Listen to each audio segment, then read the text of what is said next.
You have two contact lists, one with names and numbers, and the second is just numbers because it's a list after the WhatsApp checker.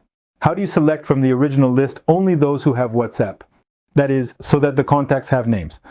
Of course, you can do this manually, but it takes a very long time. You can do it through Excel, but that requires skills and still some time. And I have a solution. Press a button and in a second you have a ready list. All WhatsApp numbers now with names or other data from your list. Save with one click, use in CRM or for mailings.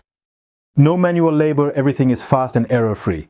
So we have two contact lists, one with names and numbers, the other is numbers after WhatsApp checking.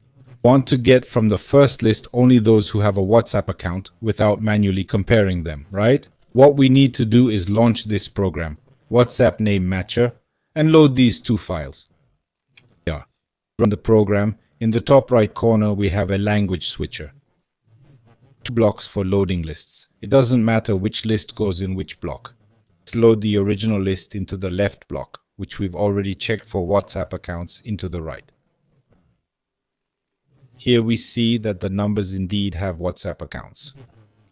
Now we need to select columns to compare, the columns with numbers. Select here and here, then click Compare to compare the lists. See in the left block only those contacts with WhatsApp accounts. What's left is to save this. Click the Save button. Save it, the file is saved. Open it to view. There you go, no manual work, all quick and simple.